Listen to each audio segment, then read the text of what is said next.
When I decided to learn how to play the guitar, I was probably around 12 years old. And we were at that time still living in Stratford. And I had one of my regular visits with Dr. Salter and the other doctors in Toronto at the Hospital for Sick Children. And Dr. Salter wanted to straighten my left wrist up, which you might see, probably will see if you watch this video to the end.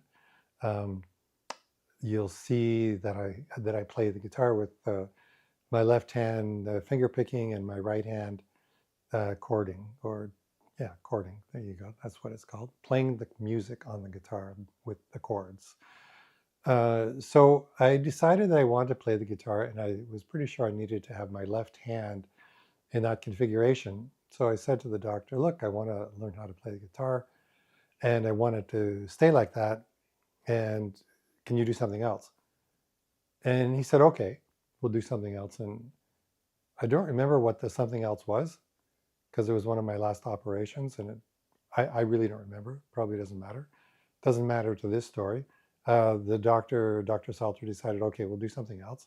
And of course, the other doctors in the room, the interns, and my parents, and whoever else was around, all said, no, no, no, you should do that wrist. It doesn't look like it's going to be any use to him like that. And Dr. Salter was pretty intransigent. He said, no, I'm not going to do it. He's old enough to know what he wants in his life, so we're just going to leave it the way it is, and we'll just go do something else.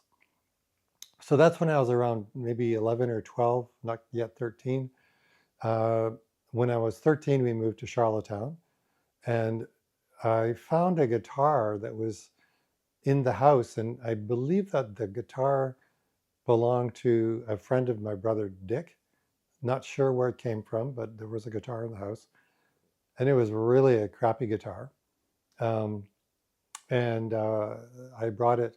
I asked Dad to bring it down to Tombs Music Store in Charlottetown and ask him to get some strings put on it, and that I want to learn how to play guitar. And that's where this whole story began, I guess. So it took me a while to figure out how to actually hold the guitar. And when I figured out that I needed to do left hand playing, I didn't know it was called left-handed at the time, but I played left-handed.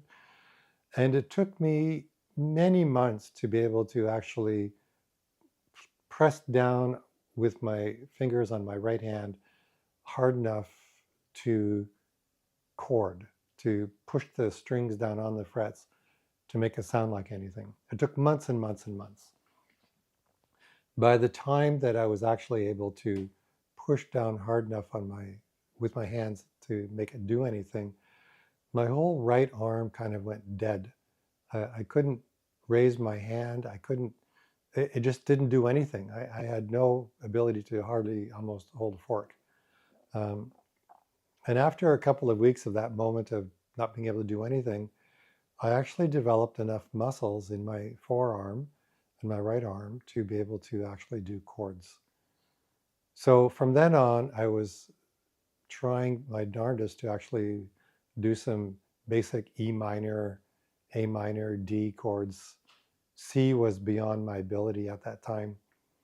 A was okay. E minor, A minor was a little difficult. I was able to do some of those chords, but I was really trying to play some Gordon Lightfoot songs. And after a while, I was able to do a couple of his, what I thought sounded like his music. But because I was able to hear it in my head, it sounded okay to me. But I kept on asking Mom, hey, what am I playing? And she had no clue. And then I tried something else. Hey, what am I playing? She had no clue. And then eventually, after another bunch of months, hey, what am I playing? And it was, it sounds like Pussy Willow's Cattails to me. And I have to say that I was cheating on the C chord for Pussy Willow's Cattails. But it sounded like Pussy Willow's Cattails, and that was considered a huge success. And then a little while later, it was another song. I think it might have been, um, did she mention my name? Probably. And then I don't know what came after that. Because clearly somebody being able to recognize what you're playing, even if it's crappy, was a huge impact. And then I came to realize that the guitar that I was trying to learn on was really bad. It was a learner guitar, and learner guitar is not a brand name. It's a definition of a guitar that is designed to make it almost impossible for somebody to learn how to play. Because if you get a good guitar to learn how to play, it's easy to play because it's a good guitar. The strings are near the frets. The nut is not so high that you could slide a pencil under the strings and not have it impede anything. So I realized that I needed to have a better guitar. So I think after a year, again, details are short in my brain right now. I think I convinced my dad it was time to get a better guitar. So we went down to Toombs Music and picked up a harmony guitar. And my memory is that it was $70. It was a solid guitar in the sense that the front, the back, the sides were all the same material, same wood, a normal neck, normal strings, everything was normal about it. And I was able to play it. I needed a guitar with good cutouts. By that I mean the shape of the guitar. It's kind of like a 00 series of a guitar, like an L00 or a Martin. I don't know what they are in Martins. A very shapely looking guitar. How about that? So I got one of those guitars and was able to actually do much better because I could actually play the damn thing, and I could actually fret the damn thing, and I could actually play overtones a little bit on it. So then from there, I actually started to get fairly good playing with that guitar, and I used it for a bunch of years, and did some stuff in high school with it. At one point, I played in a school thing. I think I did. What's that song? Not did she? Yeah, did she mention my name? There was another one too. Anyway, it was a nice song. Some Gordon Lightfoot. People describe my playing as a youthful Bruce Cockburn. I was starting to, air quotes, compose, close quote, some songs that had a Bruce Cockburn-y kind of sound to them. But there were some things that I couldn't do very well on the guitar, which was a limitation of how I'm built. And I wasn't able to easily, from having my hand go up towards the body of the guitar was easy because that was just going, I'm going to call that going up because it was going up in tone, higher notes.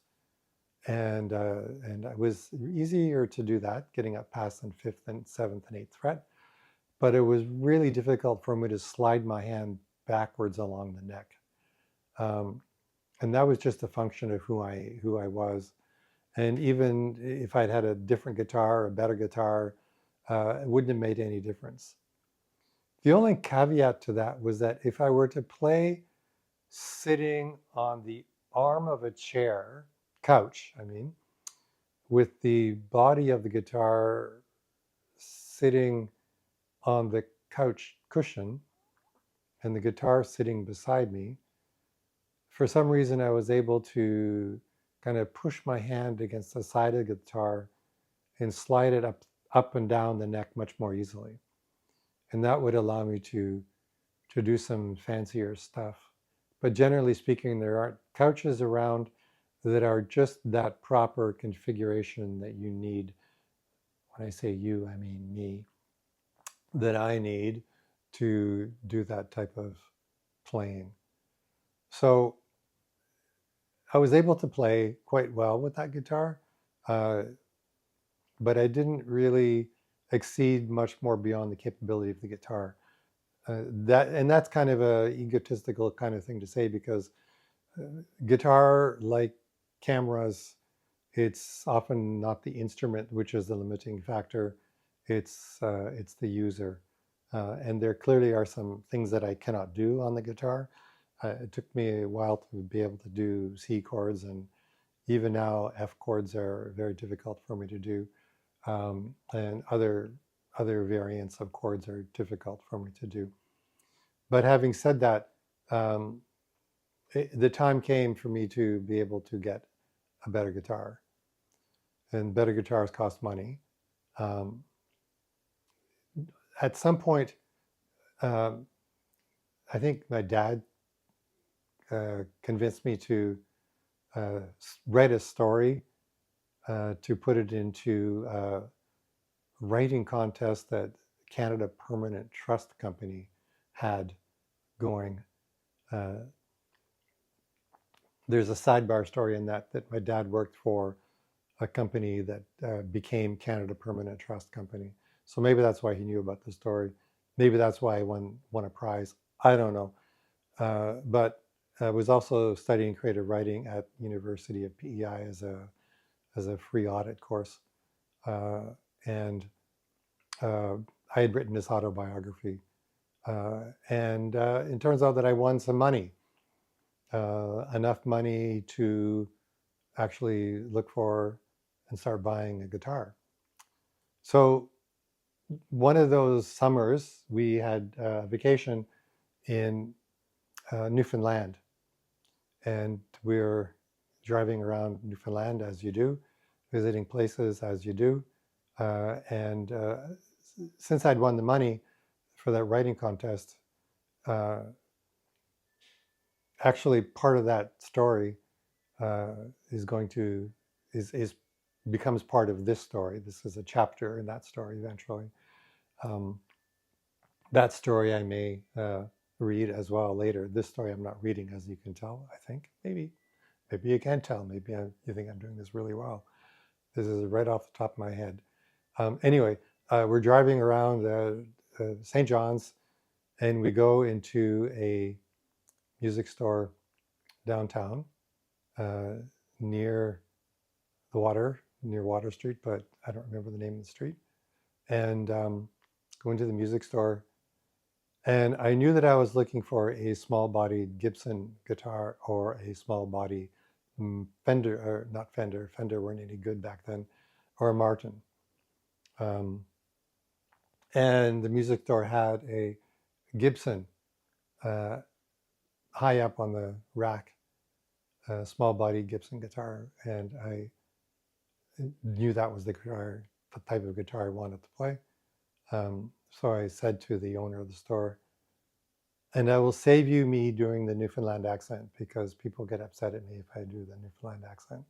So I won't do it. I'll just tell the story with my normal voice. So I asked the guy to get down the guitar, and the price was on it $400. And I think it was normally an $800 guitar, but it had been stolen from the guitar store, and it had some scratches and marks and dings on it. It wasn't, to say the least, in its newest condition. So I asked him to take it down and tune it so I could play it. And he looked at me and he said, "Look at how crippled you are. You can't play that thing." And I said, "Well, look, why don't you name the best price that you can? And if I can play it, you cut the price in half." And he said, "All right, play me the Song of Joy by Beethoven." And I said, "Get it down and tune it." And he did. And I started to play the Song of Joy by Beethoven, because at that point, there were a few classical pieces that I wanted to know how to play, and I knew enough of it to be able to play it. It was not too dissimilar in the beginning from Blackbird, which I knew how to play. It would have been better if he'd asked me to play Blackbird. If he'd asked me to play Stairway to Heaven, I could have played the beginning of that, but he asked me to play the Song of Joy by Beethoven. So I started playing the Song of Joy by Beethoven enough to let him know that I knew how to play guitar and that he had made a mistake. And then at this point, my dad went over to the cash register and started asking me if I thought we wanted to buy this guitar. And I said, absolutely, I think we should buy this guitar. And he said, are you sure? And I said, yes. And he goes over to the counter and starts counting out 20s. And my dad's inimitable way of saying to the guy, expletive deleted to you, and started counting off 20s. And he got up to 200 and he stopped. And I got up and walked out of the store with the guitar, and the owner of the guitar store was yelling at me, you get back in here, you can't do that. And it was raining outside. It was really raining outside. So what could I do? I went back in and grabbed a guitar case and walked out the door with it.